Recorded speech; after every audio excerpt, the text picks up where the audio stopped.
तुम्हाला माझ्या बोलण्याचा आवाज येतोय? बाहेर लहान मुले खेळतात आहे, त्यांचा आवाज येतोय? आनापानसती, सती म्हणजे काय तर स्मृती. या स्मृतीचा अभ्यास आपण करत आहोत.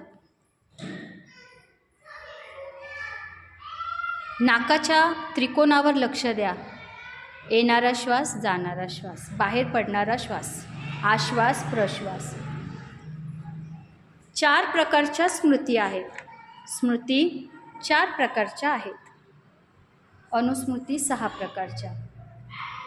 कायानुस्मृती, चित्तानुस्मृती, वेदनानुस्मृती आणि धम्मानुस्मृती.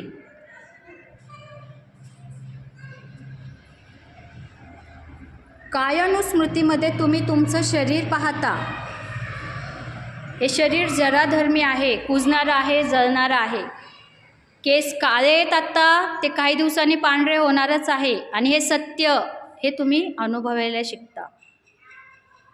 चित्ताची एकाग्रता करताना चित्त 52 प्रकारचे आहेत आणि ते फार चंचल आहे, हे तुम्ही शिकता. वेदना 3 प्रकारच्या आहेत, सुखद दुःखद आणि दोन्हीही. सुखद दुःखद अनुभव देणारे. आणि धम्मानुस्मृतीमध्ये धम्म